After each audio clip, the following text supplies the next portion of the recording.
iniciar con la iglesia o el mensaje a la iglesia de Éfeso.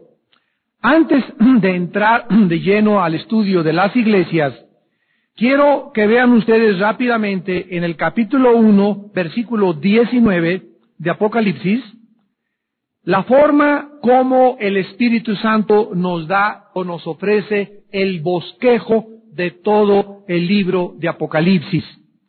Esto es muy importante porque en el versículo 19 está la clave para la comprensión de todo el libro de Apocalipsis. Aquí se nos dicen tres cosas específicas, repito, las cuales nos proveerán el bosquejo del libro. Dice el ángel que el espíritu que se acerca con Juan y que es Jesucristo, escribe las cosas que has visto. Número 1, 2, las que son, y 3, las que han de ser después de estas. Muy bien, las cosas que has visto se refieren a la visión de Cristo en el capítulo 1 de Apocalipsis. La visión de Cristo glorificado. Las cosas que son relatan el estado y la condición de las iglesias en el capítulo 2 y en el capítulo 3. Y las cosas que han de ser después de estas nos relatan todo lo que sucede entre el capítulo 4 del Apocalipsis hasta el capítulo 19. O sea, toda la consumación de la historia humana, el surgimiento del anticristo, la unión de todas las falsas religiones con el estado político, el surgimiento de Irak como el poder comercial futuro, el juicio del gran trono blanco, la segunda venida de Cristo, el milenio y la tierra y los cielos nuevos y la nueva Jerusalén. Todo esto está claramente interpretado por el Espíritu Santo, donde nos dice la interpretación en el versículo 20 del capítulo 1 de Apocalipsis. El misterio de las 7 estrellas que has visto en mi diestra y de los 7 candeleros de oro. Las 7 estrellas son los ángeles de las 7 iglesias. Vean ustedes que aquí estos enviados por Dios o estos pastores o líderes de las iglesias son equiparados con estrellas. Y los 7 candeleros que has visto son las 7 iglesias. Vemos pues que las 7 estrellas son los líderes de cada una de las iglesias enviados por Dios a pastorear las iglesias. Y los 7 candeleros representan las 7 iglesias del capítulo 2 y capítulo 3 que representan a todas las iglesias porque había mucho más iglesias en aquel tiempo en el Asia Menor, pero el 7 en Apocalipsis es el número de la totalidad o de la perfección. Recordamos pues que la iglesia está representada como un candelero. Jesús dijo en Mateo 5:14 que nosotros éramos la luz del mundo. Muy bien, en el primer mensaje a la iglesia de Éfeso, comienza Cristo e inmediatamente observamos algo significativo. Dice el versículo 1 del capítulo 2, escribe al ángel de la iglesia en Éfeso, el que tiene las 7 estrellas en su diestra, el que anda en medio de los 7 candeleros de oro, dice esto. Quiero que vean ustedes que Cristo se está dirigiendo aquí a una iglesia, ¿verdad? A la iglesia de Éfeso. Pero al mismo tiempo, Él dice en el versículo 1, el que anda en medio de los 7 candeleros de oro. O sea, al mismo tiempo que el mensaje en este momento va a ser dirigido a una iglesia en particular, Cristo está al mismo tiempo en medio de todas las iglesias. El que anda en medio de los 7 candeleros de esto. Esto significa lo siguiente, que la revelación es para todos los líderes, para todos los que están al frente de una familia, porque cualquiera podría decir, bueno, yo no soy pastor de una iglesia. Si tienes una familia, si tú estás casado, tú eres un pastor. Entonces tú tienes las responsabilidades de un pastor al tener a tu rebaño, a tu pequeña manadita, que es tu esposa y que son tus hijos. Todos los seguidores de Cristo tenemos, principalmente los varones, la responsabilidad de guardar y proteger nuestra casa. Nosotros, la iglesia, como pastores de la iglesia, y los demás como pastores de sus casas. En cuanto el varón de una casa o el varón de una iglesia descuida la protección y vive una vida inmoral o vive una vida de pecado, abres las puertas para que el diablo entre a tu casa y a tu iglesia. Nosotros somos los que guardamos, protegemos y detenemos los poderes del mal contra nuestras personas que Dios ha puesto bajo nuestra responsabilidad, mi esposa, mis hijos. Pero si tu casa es atacada, repito, porque tú, varón que me escuchas, bajaste la guardia, metiste pecado a tu casa o dejaste de caminar con Dios. Esto se nos ofrece una revelación para que todos los creyentes sepamos todas las cosas que van a acontecer en la historia humana. Pero si Jesucristo está dando esta revelación a todos los discípulos, ¿por qué solo se dirigió a 7 iglesias? ¿Por qué no se dirigió a todas las iglesias que también existían en esos tiempos? Por ejemplo, la iglesia de Troas, Hechos 20:5, la iglesia de Mileto, Hechos 20:17, la iglesia de Colosas, Colosenses 1:2, la iglesia de Hierápolis, Colosenses 4:13. Además, la historia nos cuenta que había, aparte de estas, otras muchas iglesias, y entonces insistimos, ¿por qué nada más a 7 iglesias? Tiene todo una razón de ser. Cuando nosotros venimos a la Biblia, nos damos cuenta que Jesucristo nos está dando esta revelación para que todos sus siervos conocieran acerca de los eventos de los últimos días. ¿Cuál es esta razón? Que las 7 iglesias son representativas.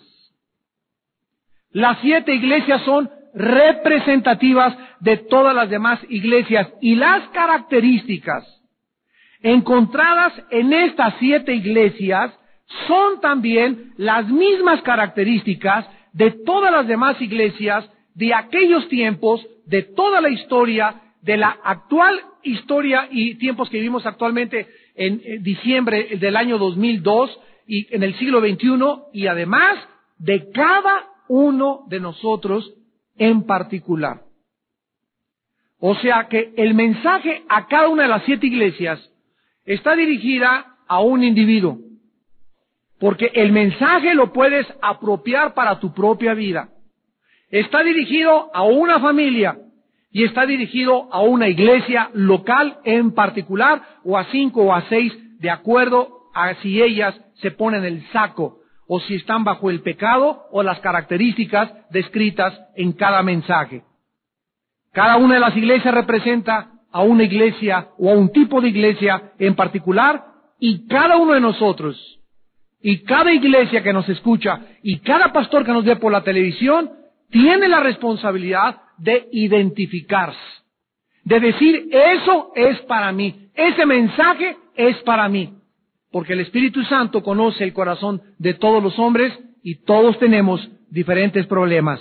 Antes de estudiar estas iglesias de forma separada, vamos a analizar algunos puntos de similaridad que existen entre cada una de ellas. En primer lugar, en todos los mensajes a las 7 iglesias, encontramos alguna característica de Cristo del capítulo 1, como lo vamos a ver a continuación. Número 2, todas las cartas están dirigidas al ángel de la iglesia.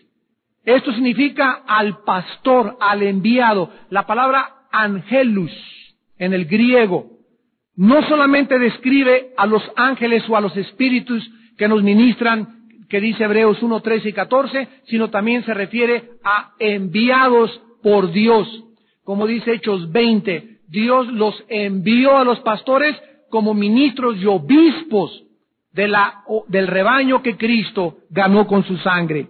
Número 3, Cristo da su aprobación a todas las iglesias, según las obras, menos a una de ellas, la Odisea, la última. Cristo reprende a todas las iglesias, excepto a 2, Esmirna y Filadelfia. Número 5, Cristo llama al arrepentimiento a 5 iglesias. 5 de las 7 iglesias son llamadas a arrepentirse. ¡Qué tremenda revelación de Dios! Estas palabras de Apocalipsis 2 y 3 son las últimas palabras en la Biblia de Jesús. Y no están dirigidas a los perdidos, están dirigidos a su iglesia. Y antes de que nosotros podamos irnos al cielo, Cristo nos asegura, asegúrate, mijito, mijita, asegúrate, que no te agarre la muerte, ni un accidente, ni una muerte accidental, ni que te vayas al barranco en un camión, o un ataque, una embolia, un ataque al corazón, una bala perdida, no sé. Asegúrate que el día de tu muerte, y como no nadie sabe cuándo nos vamos a morir, asegúrense de que se van arrepentidos. Porque donde te agarre el telele y mueras en pecado, no vas a perder la salvación, porque la salvación no se pierde, pero vas a perder todas aquellas recompensas y bendiciones y posiciones de autoridad que nos servirían mientras nosotros fuésemos fieles en esta vida. En número 6, a todas se les advierte acerca de un juicio. Dios, dice 1 Pedro 3, comienza el juicio en su casa. Todos los cristianos, todos nosotros, antes de que venga Cristo, ya sabemos que fuimos juzgados, Juan 5:24, en la cruz. Él pagó por mí, Romanos 8:1, ya no hay ningún juicio, ninguna condenación para mí, pero hay nalgadas, hay castigo, hay disciplina. Y antes de que venga el Señor, Él comenzará con su iglesia. ¿Qué le estoy diciendo? Que los pecados de los cristianos serán hechos públicos. Dios publicará tu adulterio, Dios publicará tu fornicación, Dios publicará tus robos, Dios publicará tu deshonestidad, Dios sacará a la luz y limpiará la iglesia. Manifestará los corazones de los Judas que hay en todas las iglesias, manifestará a los que son tranzas dentro de la iglesia, manifestará a los que entraron a la iglesia con motivos equivocados. Dios va a sacar todo y lo va a ventilar todo y va a purificar al remanente que quede, lo va a meter bajo el fuego de la prueba y podremos nosotros, así como una esposa sin mancha y sin arruga, recibir al Hijo de Dios en los aires. Pero antes Dios tiene que limpiar tu vida y limpiar mi vida. A todas las iglesias, en séptimo lugar, se les advierte, ¿verdad?, que hay una promesa para todos los que venzan. Número 8, la Odisea es la única iglesia que no tenía ninguna virtud que se le pudiera alabar. Número 9, a cada iglesia se le hace una advertencia. El que tiene oídos, oiga lo que el Espíritu dice a las iglesias. Oír en el griego y en el hebreo significa obedecer. El que tiene oídos, el que tenga un corazón para mí, dice el Señor, y para obedecerme, escucha lo que te voy a decir. Y finalmente, número 10, en cada carta se le ordena a Juan y se le dice, escribe, indicando que estaba dirigido el apóstol Juan por Jesucristo. Antes de entrar a estudiar la iglesia de Éfeso, quiero darles el trasfondo histórico y geográfico de esta iglesia para nuestra mejor comprensión. Esta iglesia de Éfeso comenzó en el segundo viaje misionero de Pablo y Éfeso era un puerto lleno de idolatría, de muchísima maldad, y tenían una diosa que adoraban que se llamaba Diana de los Efesios.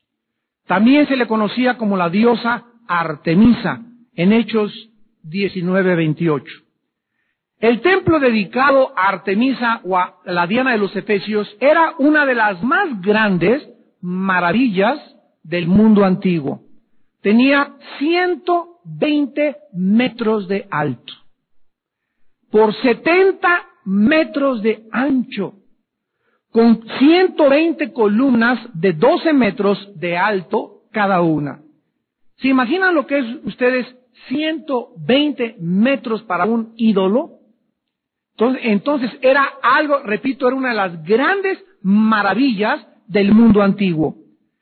cientos de sacerdotisas en el templo Artemisa o Diana de los Efesios funcionaban como prostitutas sagradas, lo que convirtió a este puerto en un centro de inmoralidad, de vicios, de alcohol, de idolatría y de paganismo, donde llegaban las naves y los marineros y todos llegaban dizque a acercarse a rendirle un homenaje póstumo a la diosa Diana, pero no era su intención. Antes lo que buscaban era a las prostitutas, porque antes de adorarla tenían que estar con una prostituta o una diosa del amor.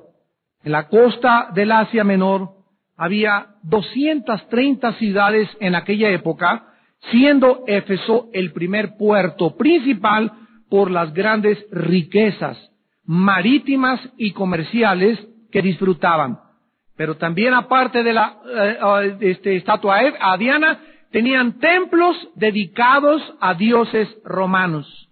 Tenían templos dedicados, había uno dedicado al emperador Adriano y otro al emperador Severo. Abundaba la superstición, la brujería, el ocultismo, la hechicería. Por todos lados vendían amuletos. Dizque para que si tú lo traías, podían curar las enfermedades. Y esto es peligroso porque en muchas iglesias oímos actualmente, y muchos, entre comillas, ministros de Dios, andan vendiendo pañuelitos con unción, para que si tú compras el pañuelito y te lo llevas a tu casa, seas sanado, lo pongas en tu almohada y vengan bendiciones y te prometen que si compras ese pañuelito te mandan esa cosa, y esto, a la luz de la Biblia, es brujería. Esto es brujería. Yo no necesito ningún contacto físico para ponerme en contacto con Cristo. Mi fe en Cristo es por fe, no está basada en un objeto, en un pañuelito que a mí me den. Yo confío en Cristo y lo amo sin conocerlo y sin verlo. Y si necesito algo físico para hacer contacto o poner en acción mi fe, dejo de vivir por fe y comienzo a vivir por vista. Esto es absolutamente lógico. Pablo permaneció en Éfeso más tiempo que en cualquier otra ciudad. Dice, por ejemplo, en Hechos capítulo 20, versículo 31, que Pablo estuvo en Éfeso bastante tiempo, repito, dice, por tanto, velad, acuérdense que por 3 años, de noche y de día, no he cesado de amonestar con lágrimas a cada uno. 3 años Pablo permaneció en Éfeso sin contaminarse,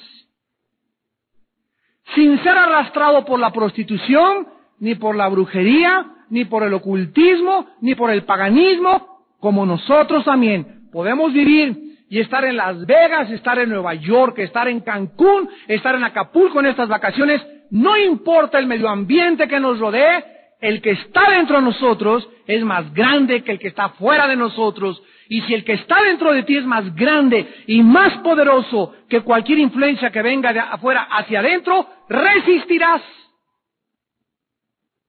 aguantarás la presión, las tentaciones y los ataques.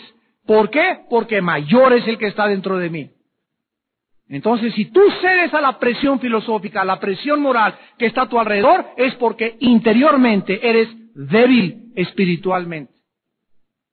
Y esta debilidad solamente tiene una raíz, tu falta de relación diaria con el Hijo de Dios a través de las Escrituras. Los primeros creyentes de la iglesia de Éfeso fueron ganados por Cristo, por un predicador llamado Apolos. Pero Apolos era una persona que no tenía una teología ni una doctrina muy clara, por lo que Priscila y Aquila, una pareja que llegaron, le hablaron, lo exhortaron y le ayudaron a poder discipular de una forma más clara a sus futuros discípulos. Después de que Pablo acabó instituir o confirmar a los discípulos de Apolos, comenzó a enseñar en la sinagoga de Éfeso durante 3 meses solamente a los judíos. Pablo movió entonces, cuando los judíos lo corrieron, no queremos saber nada de ti. Entonces Pablo en Éfeso cambió su lugar de predicación a una escuela de un filósofo griego llamado Tirano. en el cual estuvo ahí por 2 años más. Hechos 19:10, lo pueden ustedes constatar. Ahora, este mensaje que en esta noche vamos a comenzar a estudiar de esta iglesia, se escribió o se envió 40 años después de que se fundó la iglesia. Entonces la iglesia se fundó y 40 años después de fundada la iglesia, esta carta se les mandó a la iglesia de Éfeso. Vamos a ver en el versículo 1, en primer lugar, en esta noche, la descripción de Cristo. Escribe al ángel de la iglesia en Éfeso. Y vean ustedes que Cristo, cómo se describe. El que tiene las 7 estrellas en su diestra, el que anda en medio de los 7 candeleros de oro, dice esto. Vean 2 cosas significativas del Hijo de Dios. En primer lugar, Jesucristo es el que sostiene a sus ministros, a sus pastores, a sus líderes, a los que Él puso como apóstoles, profetas, evangelistas, pastores y maestros. Él nos tiene en su mano. No estamos en la mano del diablo, no estamos a merced del mundo, ni de las ovejas. La iglesia no es una democracia, estamos a merced, controlados, dirigidos, alimentados y sostenidos por el Hijo de Dios. La palabra sostener aquí es kratein, con K en el griego, que significa sostener o controlar fuertemente.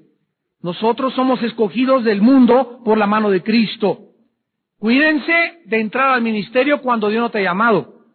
Hay muchos pastores, predicadores, evangelistas, profetas, que han entrado a servir a Dios sin que Dios los haya llamado. Entraron porque tal vez querían una forma más fácil de dejar de estudiar, o porque creyeron que era muy fácil, o porque aman estar aquí enfrente de la gente. Hay muchos motivos. Pero tenemos que asegurarnos que es Cristo el que te ha llamado. Y cuando Cristo le llama a alguien a servirlo, la confirmación, el sello que Dios te ha puesto para llamarte es el sostén. Dios te sostiene. Dios te apoya y Dios velará por ti, para que ni tú, ni tu esposa, ni tus hijos nunca padezcan necesidad. Joven fui y envejecido, dice el Salmo 37, y no he visto a justo que mendigue el pan. Entonces es una forma de muchas en la que Dios pone su sello sobre una persona cuando lo llama. Somos colocados donde estamos por la mano de Cristo.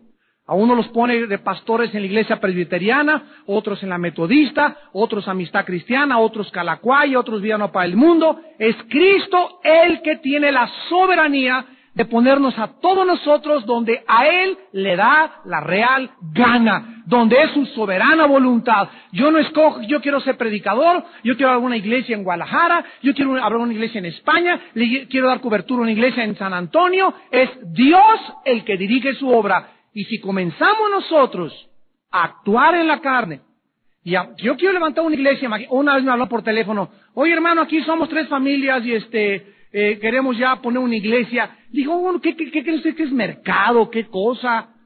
¿Cómo que nomás queremos poner una iglesia? Mándenos un pastor. Así continuamente nos habla la gente, ¿no? Mándenos un pastor y pusimos aquí el techito. Oigan, el hecho de que haya 3 familias y que haya un techo y que tengan dinero, no implica que necesariamente Dios quiera poner una iglesia ahí. Dios siempre inicia una iglesia con un líder. Siempre. Y este líder tiene que ser reconocido por hombres de Dios alrededor de él. Que puedan testificar, que puedan, ahorita por todos, me hablando el otro día, hace 2 meses, que aquí en Satélite un hermano ahí que está en nuestra iglesia, ya se hizo pastor. El Pancho Cachondo lo ordenó pastor. Imagínense ustedes nada más, o sea, así ya me hago pastor, me junto a mis redes, abrimos aquí un café y vamos a hacer una iglesia. ¿De dónde sacaron este patrón en la Biblia? ¿De dónde, con qué autoridad, con qué apoyo, con qué unción puede una persona decir, me hago pastor de la noche a la mañana? Esto no funciona así en la Biblia. ¿Y todo por qué? Porque se desconoce cuál es la forma en la que el Espíritu Santo actúa. Y los líderes, como dice Cristo, que estamos en su mano, son cuidados por Él, y somos responsables y algún día, escúchenme, como siervos de Jesucristo, algún día todos nosotros, tú en tu casa, por tu familia, por tus hijos, por la esposa que tuviste y por la iglesia en la cual Dios te puso como obispo, dice 1 de Pedro 5, del 1 al 5, algún día daremos cuentas de nuestras ovejas. Y Dios nos llamará y nos pedirá cuentas, cuántas veces oraste por tu esposa, por tus hijos, qué hiciste por ellos, qué testimonio les diste. Si tú dejaste a tu esposa y abandonaste a tu esposa algún día o a tus hijos, ¡ay de ti! Será más tolerable el juicio contra Sodoma y Gomorra que contra un hombre que abandona su casa o una mujer que abandona a sus hijos. Cuando alguien abandona su casa y abandona a sus hijos, perdió lo más grande que un ser humano tiene, que se llama afecto natural. Si no tienes afecto por tu esposa y por tu esposo, si no tienes afecto por tus propios hijos, dime entonces por quién lo vas a tener. ¿Por quién? En segundo lugar, Jesucristo es el que camina en medio de los 7 candeleros. Esto significa que Jesús ve y conoce todo acerca de todas las iglesias. Gracias a Dios por eso. Descansamos tanto los líderes y los pastores al saber esto. Hay iglesias, me han contado, que tienen un ministerio de la Gestapo. Y andan espiando a todas las ovejas y todo lo que ven, y cuídate de este y cuídate de aquel. ¿Sabe una cosa? Gracias a Dios que los traidores, los judas, los murmuradores, los chismes, los que introducen calumnias, el Espíritu Santo lo ve todo y tarde o temprano los ventanea y los saca a la luz. Mientras los pastores caminen en santidad. Basta que caminemos en santidad para que Dios nos guarde las espaldas. El ángel de Jehová, dice el Salmo 34, acampa alrededor de los que le temen y los protege. Así que no tenemos que cuidarnos de todas esas cosas porque Dios hace justicia, Dios vindica. Que te calumniaron y no es verdad, no te preocupes, hermano pastor, Dios saca tarde o temprano esas lenguas vituperinas y Dios las exhibirá y Dios las castigará, porque el maldiga a un siervo de Dios o el que persiga a un siervo de Dios sin ninguna razón ni fundamento, ¡ay de él! Está atacando a aquel que los tiene en su mano. Yo hace poco tuve un congreso en Guadalajara con 100 y tantos pastores y les decía, hermanos pastores, cuidémonos nunca nosotros de hablar mal de nosotros. Hermano, que un pastor allá en Guadalajara cayó en adulterio, vamos con ese pastor y vamos a darle la mano y a tratar de levantarlo, a que descanse 1 año, 2 años, pero no podemos ser un ejército que le dé patadas a los que están heridos. Dios nos ha mandado a tener misericordia de todos, restaurar a los caídos. Un líder cayó, hay que levantarlo y hay que ayudarlo y no marcarlo para siempre, ya nunca tendrá. Dios es el Dios de las segundas y terceras oportunidades si la persona está arrepentida. Y cuando se pierde esta misericordia y cuando se pierde este amor y esta unción para restaurar a los soldados heridos, hemos perdido lo más grande que Dios nos pide. ¿Qué quiere de nosotros? Le dijo Dios a Miqueas: justicia, juicio y misericordia de sus vidas. Que sean misericordiosos, que sean compasivos y que no pateen a los heridos y a los soldados que han caído en la guerra. Significa que Jesús está presente para proveer y proteger su iglesia. Cristo está presente para dirigir a su iglesia. Cristo está presente como nuestra luz. Cristo no tiene preferencia por ninguna denominación. Todos somos el cuerpo de Cristo, presbiterianos, metodistas, bautistas, que hablan lenguas, que no hablan lenguas, que creen demonios, que no creen demonios, mientras estemos bajo la sangre, mientras creamos en la palabra, mientras creamos en la salvación por gracia, somos hermanos. No nos ataquemos, no nos acusemos, no nos calumniemos, no nos intimidemos, no nos amedrentemos unos de otros, no permitamos creer algún día que somos mejores que otros. Todos somos necesarios. Y los que parecen las iglesitas más insignificantes y las denominaciones que, ay, esas no están con el mover del espíritu, porque esas no hablan en lengua ni se tiran al suelo, y ni aplauden ni tampoco bailan, aunque no hagan todas esas cosas, estarán también como estatuas en el cielo. Pero son tus hermanos y son mis hermanos, y Dios tiene en todas las iglesias y en todas las denominaciones un remanente fiel. Un remanente fiel. Entonces, atacar a alguien es atacarnos entre nosotros y es atacar al espíritu que está dentro de él y que está dentro de mí. Y yo no creo que mi espíritu que está dentro de mí, que es el Espíritu Santo, esté agrediendo al Espíritu Santo de mis demás hermanos. porque no creo que Dios pueda dividirse. Solamente el diablo es el que busca la división. Ahora dice el versículo 2 y 3, las palabras de aprobación a la iglesia de Éfeso. Y Cristo comienza siempre a las iglesias con lo mismo. Yo conozco tus obras. Y tu arduo trabajo y paciencia, y que no puedes soportar a los malos. Y has probado a los que se dicen ser apóstoles y no lo son, y los has hallado mentirosos, y has sufrido, y has tenido paciencia, has trabajado arduamente por amor de mi nombre, y no has desmayado. Esta era una iglesia que en este momento, y nos detenemos aquí, podía jactarse de, gracias Señor, gracias Señor, gracias Señor. Yo sabía que por fin me tenía alguien que reconocer todo lo que he trabajado por Dios, todo lo que he sufrido por Dios, mis lágrimas, mis sacrificios, mis ayunos. Yo sabía que por fin Dios me tenía que, por fin, darme una alabanza. Pero antes de que podamos oír el juicio de Cristo, es importante analizar que todas estas buenas obras que se mencionan son dignas de alabanza. Vamos a ver más tarde si están relacionadas al amor de Dios. Pero todas son capaces de ser producidas sin Dios.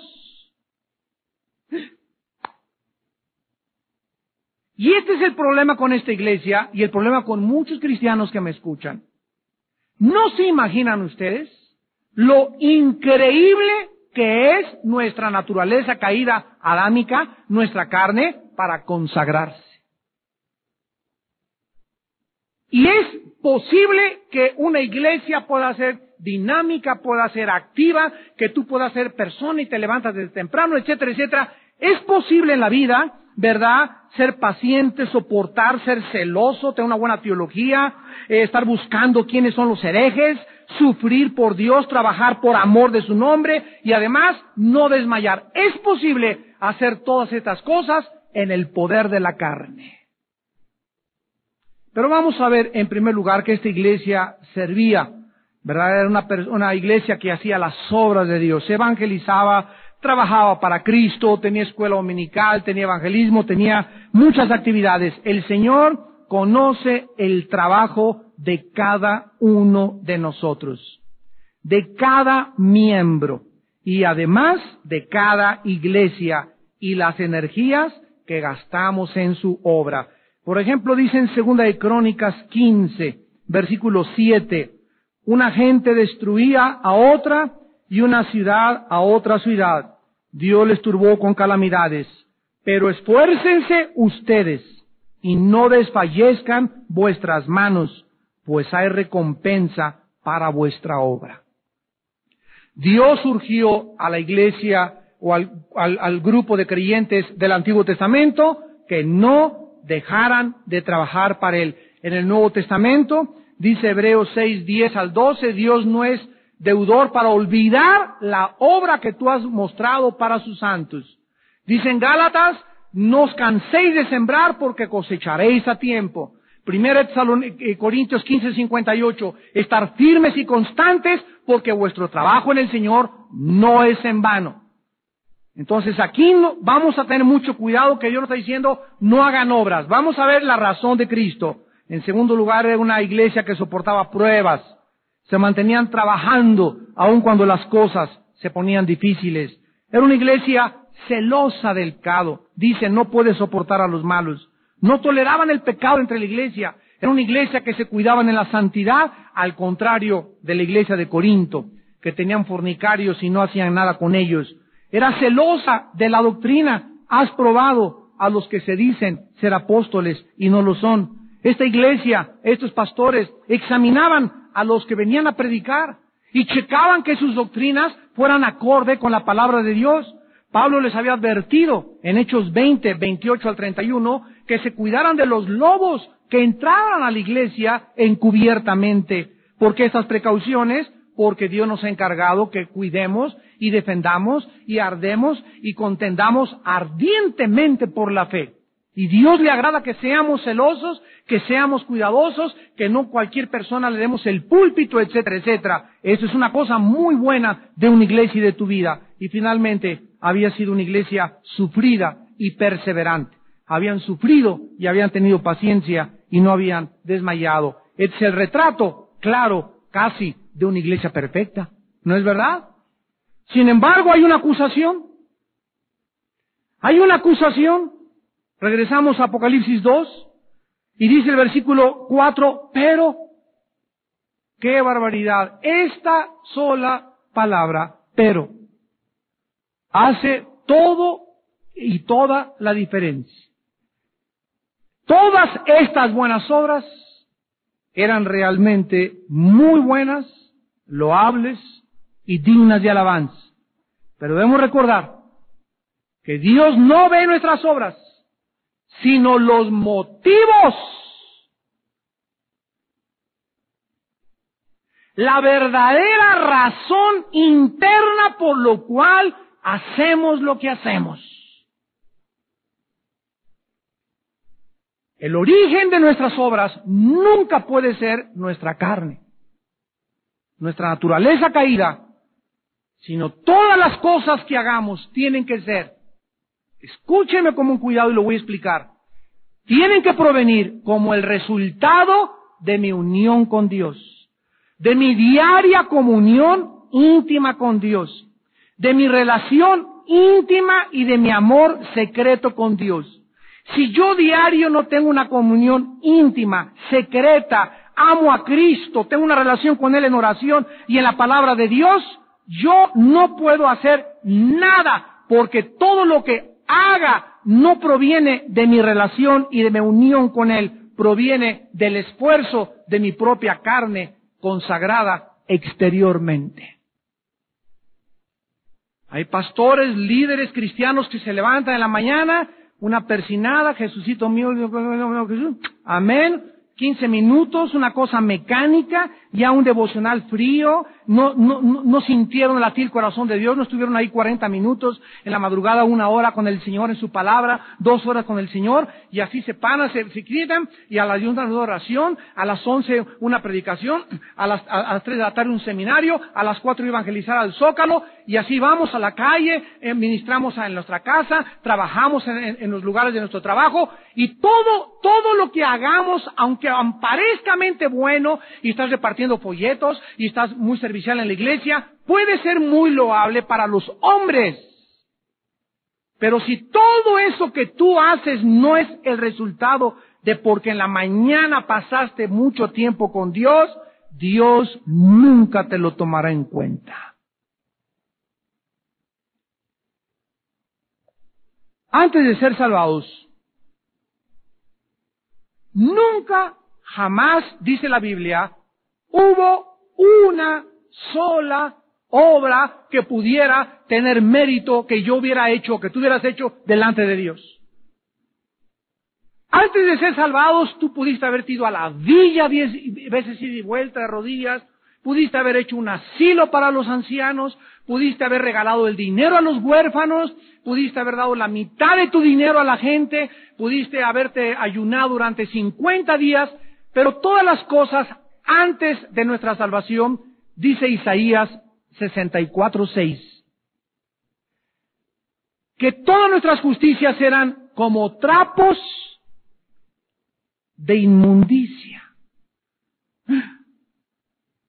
Todas nuestras obras eran absolutamente clasificadas bajo la perspectiva divina como sucias, cochinas, asquerosas, pero yo estaba ahí con las rodillitas y le decía al niño de Atoche, hagas hecho lo que hayas hecho, hayas rogado lo que hayas rogado, hayas orado, hayas peregrinado antes de nuestra salvación, una sola obra que hicimos delante de Dios no tiene mérito. Por eso, cuando venimos a la cruz del Calvario, no podemos traerle nada a Dios que ofrecerle, porque no había nada que pudiéramos ofrecerle, porque lo mejor que le hubiéramos podido ofrecer a Dios en el momento de la salvación era cochino e inmundo ante sus ojos. Entonces llegamos a la cruz del Calvario, pobres, en estado paupérrimo espiritual, diciéndole, Padre Santo, esta es la conversión, un ser humano que se da cuenta que no tiene nada que ofrecerle a Dios, y le dice, Padre, ten misericordia de mí, pecador. No hay nada que te puedo ofrecer. Mi vida es un pecado, aunque haya sido religioso, o secuestrador, o asesino, no hay nada que te ofrezca. Y venimos sin ningún mérito alguno a la cruz del Calvario. Y Dios nos regala la salvación sin ningún mérito. Sin que hayamos hecho nada para que nos dé la salvación. Es por gracia. Ahora sígame con cuidado. Si antes de nuestra salvación Dios no nos tomó en cuenta ninguna buena obra que hiciésemos, la pregunta es ¿por qué?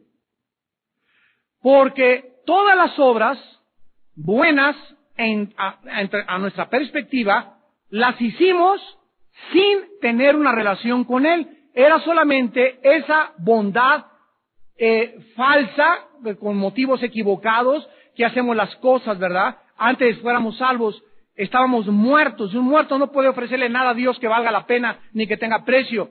Entonces, si antes de ser salvados, ninguna obra pudo tener méritos delante de Dios, síganme con cuidado, ya salvados, ya que estamos bajo la salvación, sigue funcionando el mismo engaño. Creer que podemos hacer buenas obras, las que le llamábamos buenas, y Dios no los va a aceptar. Y por eso hay muchos cristianos que creen que se pierde la salvación. Fíjense, una persona que enseña, escúcheme, lo quiero decir con mucho respeto, sin ofender a nadie. Si tú crees que la salvación se pierde, tú me estás diciendo lo siguiente: recibí a Cristo por gracia, pero después de recibir a Cristo, necesito hacer méritos. Necesito portarme bien. Necesito hacer buenas obras. Entonces es, primero, la salvación por gracia, más las obras me da la salvación. O sea, una persona que cree que se pierde la salvación, al llegar al cielo, Pedro le va a preguntar, oye Pancho, ¿por qué te voy a dejar entrar al cielo? Y tú le vas a contestar, porque por gracia fui salvo, pero además me porté bien y mantuve con mis buenos méritos la salvación. Y cuando le agregamos a la gracia méritos, deja de ser gracia.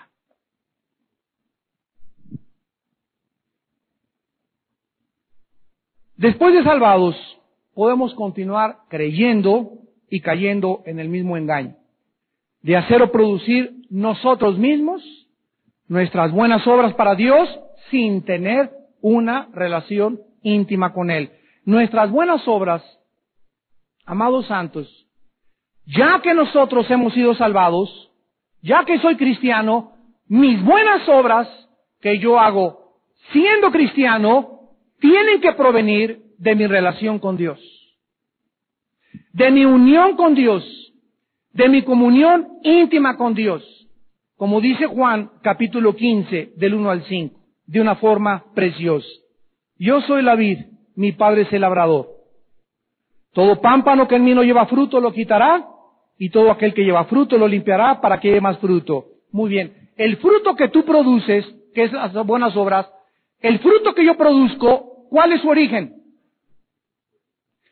Mi relación, el pámpano es la rama. Si una rama no está pegada al árbol, la rama por sí sola, o sea, tú arrancas una rama y la rama no tiene la savia, porque la savia viene de la raíz, que sube por todo el árbol y alimenta todas las ramas, pero si tú arrancas la rama del árbol, la rama no tiene el poder, ni la capacidad, ni la habilidad de producir fruto. El fruto de la rama, y cuando la rama produce fruto, uno dice, miren lo que produce. No, tú no lo produciste a través de la savia que recorre tu material molecular, y no eres tú la que produciste el fruto, es de la raíz que viene donde recorre la savia, y tú solamente recibiste la savia por estar pegada al tronco. Pero sepárate del tronco y me voy a reír de ti. Tú no tienes poder para producir ni siquiera una uva, ni un mango, ni una manzana. Y así somos nosotros en Cristo. Cuando nos salvamos, estamos unidos a Cristo. Pero tú te puedes separar de Cristo y te puedes enfriar en tu relación con Cristo y puedes perder tu primer amor y puedes hacer obras y venir a la iglesia. Sin embargo, tu fruto, lo que tú estás haciendo, no es tu resultado de estar junto con Cristo, es el resultado que tú estás produciendo por tus propios esfuerzos. Dice en Efesios 2:10 que fuimos salvados para buenas obras, las cuales Dios preparó de antemano para que anduviésemos en ellos. Las buenas obras que yo hago siendo cristiano, segunda lección, no son el fruto de mi esfuerzo. Las obras que hago siendo cristiano, Dios las preparó para que yo las hiciera. O sea, que las mismas obras que yo hago ya siendo cristiano, no las estoy haciendo para ganarme el favor de Dios, Santa María, José y Cachucha. Las buenas obras que hago siendo cristiano no son para agradar a Dios, ni para decirle, mira lo que hice ahora, Señor, mira que ayuné, mira que tengo 7 días sin comer, mira, ninguna obra que yo haga siendo cristiano debe ser para ganarme el favor de Dios. Las buenas obras que hacemos siendo cristianos son el resultado, son el fruto que el Espíritu produce en mí, no para ganarme el favor de Dios, sino como consecuencia de mi unión a Dios. Más claro no podía estar esto. Los cristianos debemos entenderlo, que hay muchos que hacen cosas para Dios, pero no como fruto de su relación con Dios. Si todas nuestras obras que hacemos no provienen ni tienen su origen de mi relación diaria, íntima con Él, no nos serán tomadas en cuenta.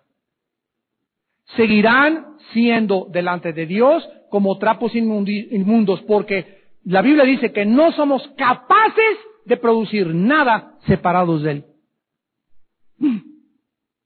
Separados de Él, nada podéis hacer. Es increíble el mensaje a la iglesia de Éfeso, porque nos revela que es increíble cómo podemos llegar a la perfección sin obras, sin que las obras sean tomadas en cuenta. Es increíble lo que el ser humano puede hacer. Esto es lo más grande para mí. Es increíble lo que podemos llegar a hacer sin tomar en cuenta ni tener la ayuda de Dios. Decía Jonathan Edwards, un gran teólogo de hace algunos siglos, que si el Espíritu Santo fuese quitado del mundo, muchas iglesias seguirían predicando, seguirían trabajando. Mañana lo vas a agarrar. Es increíble la cantidad de buenas obras que podemos hacer sin la ayuda de Dios y como resultado de nuestros propios esfuerzos. Todas estas buenas obras, repito, de Éfeso eran muy loables, eran dignas de aplauso exteriormente, pero solo Cristo sabía de dónde provenían. Todas eran hechas para Dios, pero ninguna provenía de Dios. La acusación de Cristo es que han dejado su primer amor. ¿Qué quiere decir esto? Bueno, vean ustedes que en todas estas obras que se mencionan de la iglesia de Éfeso, se mencionan sus obras, pero no se menciona nunca su fe. Se mencionan sus esfuerzos, pero nunca su amor. Se menciona su paciencia, pero nunca su esperanza. Vean en la primera carta a los tesalonicenses. Primera de Tesalonicenses. Estos 3 ingredientes indispensables para hacer el pastel de Dios.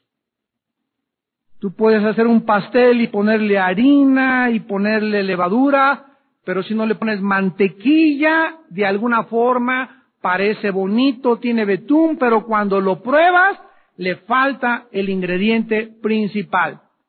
Puedes haberlo hecho perfectamente bien, pero no lo cociste en la temperatura exacta, y aunque por afuera parezca muy bonito, por dentro está caído el pastel. Los ingredientes indispensables de nuestra vida son 3: la fe, el amor y la esperanza. Primera de Tesalonicenses, capítulo 1. Le dice Pablo a esta iglesia, acordándonos sin cesar delante de Dios y Padre nuestro de la obra de vuestra fe. Circula la fe. Del trabajo de vuestro amor circula el amor. y de la vuestra constancia en la esperanza. Circula o subraya la esperanza en nuestro Señor Jesucristo. La iglesia de Tesalónica tenía los 3 ingredientes que Dios busca en tu vida y en mi vida: la fe, el amor y la esperanza. ¿Qué significa que Cristo los acusa y les dice, pero tengo contra ti que has dejado tu primer amor? En primer lugar, que Jesús ya no ocupaba el primer lugar en sus vidas. ¿Es cierto que Jesús es el primero en tu vida? No seas mentiroso de decir que sí, si en la mañana Él no tiene el primer lugar en tus devocionales. De 11 a 12, hermano, ya no es el primer lugar. Ya antes te bañaste, fuiste a la escuela, hiciste estas cosas. De 3 a 4 horas ya no es el primer lugar. Ya está como en el 6º lugar porque ya fuiste al banco, ya fuiste a muchas cosas. En la noche, hermano, ya está en el último lugar. ¿Qué es primero? Pues primero. Y luego sigue 2, y luego sigue 3, y luego sigue 4. Antes del primero no hay nada porque es 0, y después del primero sigue 2. Cuando dice, busca primero, Mateo 6:33, el reino de Dios y mi justicia, todas las demás cosas te serán dadas por añadidura. No digas que Cristo es primero si no tienes tiempo para Él en la madrugada, en la mañana, y Él es antes que cualquier cosa en el día. Veamos estas verdades rápidamente. Salmo 5, versículo 3. El rey David. ¿Por qué creen ustedes que es nombrado como un varón conforme al corazón de Dios? Dice el Salmo 5:3. Miren lo que nos revelan los salmos del rey David. Oh Jehová, de mañana oirás mi voz. De mañana, no de tarde ni de noche, de mañana me presentaré delante de ti y esperaré. Salmo 63, versículo 1. Dios mío, eres tú, de madrugada te buscaré. Mi alma tiene sed de ti, mi carne te anhela, en tierra seca y árida, donde no hay agua. Salmo 88, versículo 13. Mas a ti he clamado, Jehová, y de mañana mi oración se presentará delante de ti. Salmo 119, versículos 147 y 148. Me anticipé al alba y clamé, esperé en tu palabra. Se anticiparon mis ojos a las vigilias de la noche para meditar en tus mandatos. Siempre, siempre, siempre que se menciona a David buscando a Dios, siempre es en la madrugada, siempre es en las primeras horas del día. Veamos ahora al Hijo de Dios, a Jesucristo. Evangelio de Marcos, capítulo 1, versículo 35. El Hijo de Dios, ¿qué hacía? ¿A qué horas buscaba a su Padre? Levantándose muy de mañana, siendo aún muy oscuro, salió y se fue a un lugar desierto y allí oraba. Antes de que Jesucristo predicara, antes de que enfrentara problemas, antes de que diera consejos, antes de desayunar, antes de darles el devocional a su familia, a sus discípulos, antes de caminar, antes de cualquier cosa, se iba a un lugar desierto, sin radio, sin música, sin ruido, y ahí, dice la Biblia, oraba. Oraba. La iglesia de Éfeso perdió esto. Y puede esto ser verdad en tu vida y en mi vida. Sin que nos demos cuenta, ya no es nuestra prioridad Cristo. Mentiras. Y vienes a la iglesia y vienes a los estudios, pero tú ya no lo tienes a Él como en primer lugar. Y dice 1 Corintios 1:9, Dios nos llamó a la comunión con Jesucristo. ¿Por qué es en la mañana? Dios nos diseñó, Él crió mi cerebro, mi cuerpo, Él sabe que en la mañana estoy más fresco, Él sabe que en la mañana comienza un nuevo día, es un tipo de símbolo del descanso en el 7º día de Dios, en la mañana estoy abriendo mis ojos, anticipándome el alba. ¿Para qué? Para escuchar mi voz. Cristo escribió en Isaías: Señor, tú despertabas el oído de tu siervo para darle sabiduría y hacerle saber palabras de sabiduría a los cansados. ¿Por qué muchas veces no sabes dar un consejo a tus hijos? No sabes predicar, no tienes sabiduría para aconsejar, no tienes sabiduría para resolver problemas, porque antes de eso no has estado con Dios. Lo estás haciendo en la carne. Y no funciona así. Somos incapaces de hacer nada, de hablar nada, de pensar nada, separados de Él. Imagínate una rama que se separa del árbol y que cada 3 o 4 días se injerte y después 5 días sin aire se vuelve a injertar. No es posible. Esta no es la vida cristiana. Y en segundo lugar, en el momento que perdemos el amor por Dios, perdemos el amor por la gente. Amarás a Dios sobre todas las cosas, con todo tu corazón y con toda tu alma, y la única forma, ya lo vimos, de poder demostrar que amo a Dios con todo mi corazón es dándole el primer lugar en mi vida diario. Y tomé la resolución en el 2003 y comenzando ya desde esta noche: Padre, desde mañana te ofrezco que tú seas el primero en la madrugada y quiero pasar tiempo contigo, mucho tiempo contigo, antes de ni siquiera ir a bañarme o agarrar el carro y salir a la calle. Quiero pasar tiempo contigo, Señor. El momento en que yo amo a Dios con todo mi corazón, automáticamente mi relación vertical con horizontal con mis hermanos es de amor también. Porque es imposible decir que amas a Dios y no amas a tu hermano. Si dejo de amar a Dios, comienzo a perder el amor por mis hermanos y por las almas perdidas. Me comienzo a enfriar. Sin que me dé cuenta, soy un cristiano mecánico, autómata. Llego a la iglesia, santo, santo, santo, levanto mis manos, doy mis diezmos, me acostumbro a todo, mecánicamente, como entrar al cine, comer palomitas con la Coca-Cola, me salgo, no saludo a nadie, no me importa a nadie, no voy a ninguna reunión de oración, en la noche no le pido a nadie, no tengo ninguna lista de oración por nadie, en los hospitales no he visto a nadie, nunca voy a la cárcel por nadie, no me importa a nadie más que a mí. Y comienzas a centrarte en ti, y comienzas a ser miserable, infeliz. Comienza a tener temores, comienza a tener angustias, comienza a tener incertidumbre, comienza a perder tu esperanza. ¿Por qué? Porque es la vida separada de Dios. Dios nos crió para que seamos así con Él. Y para que amemos a Él con todo su corazón y lo demostremos amando también a nuestro prójimo como a nosotros mismos. No podemos decir que amamos a Dios si hemos también perdido el amor por la gente. Y cuando tú pierdes el amor por las ovejas y por tus hermanos, aquí llegan el martes, el domingo, y cuánta gente has visto ahorita que no has conocido, que es nueva.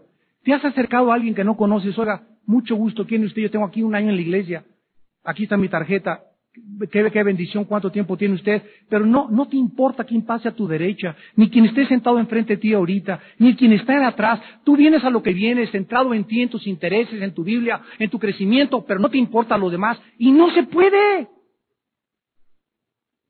Cristo nos mandó a vivir por los demás, a preocuparnos por los demás, a buscar de quién tener misericordia, en buscar a quién amar, en buscar a quién consolar, en buscar a quién orar, no estar yo nada más mío, mi cena de Navidad, mi regalo, ni lo que me dan, yo, el rey del yo. Porque comienzas a secarte y enfriarte, y Dios tiene contra ti en esta noche que le has dejado.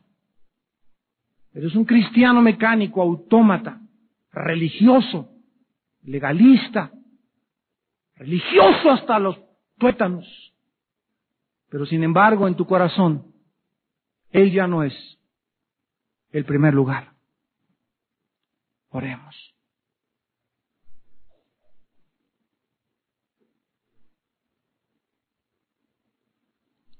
Padre, te damos gracias en esta noche, porque a través del mensaje a la iglesia a Éfeso nos redarguyes a todos. Sí, Señor, a todos. Es tan fácil abandonarte, Padre mío. Una persona se acercó a Jesús para tentarle y le dijo: Maestro, ¿cuál es el grande mandamiento en la ley? Jesús le contestó, amarás al Señor tu Dios con todo tu corazón, con toda tu alma y con toda tu mente. Este es el primero y grande mandamiento. Y el segundo es semejante, amarás a tu prójimo como a ti mismo. De estos dos mandamientos depende toda la ley y los profetas. Oh Dios, nos has concedido esta vida y nos has salvado para conocerte. El tiempo de nuestra vida es muy corto en este mundo y el tiempo que nos has dado es para que tengamos la disciplina y el corazón de organizarlo alrededor de tu persona. Nuestra vida debe ser organizada alrededor de Dios y no traer a Dios a tus planes ni alrededor de tus planes y de tu corazón. Porque Él es el creador y el sustentador de nuestra vida. Él nos creó para que le conozcamos, para que aprendamos en esta vida a amarle, a enamorarnos de Él, a experimentar su amor, su perdón, su fidelidad, su misericordia, su lealtad. Bendito seas, oh Dios de nuestros padres y Padre de Jesucristo nuestro Señor, porque nos has amado con amor eterno y nos has dado la vida eterna para que te conozcamos, a ti y a tu Hijo Jesucristo. En esta noche, Padre Santo, te damos las gracias por la oportunidad que le das a tu pueblo de arrepentirse. En la próxima conferencia veremos qué significa arrepentirse y volvernos al primer amor. Porque si en esta noche tú no te arrepientes y tú no regresas a Dios y le das el primer lugar en tu vida, temprano, antes de que tú te levantes, ahí mismo en tu cama, de madrugada, poniendo el despertador tal vez media hora antes de que te despiertes regularmente, si tú no tomas ninguna medida para remediar tu alejamiento de Dios, no es cierto que estás arrepentido. No es cierto que realmente estás dispuesto, dispuesta a amarlo con todo tu corazón. Tus lágrimas son lágrimas de cocodrilo. Tu arrepentimiento es remordimiento. Y tu vuelta a Dios es solamente a la mitad. Dios quiere que con todo nuestro corazón le amemos. Que Él sea lo más importante de toda nuestra vida, de nuestro matrimonio,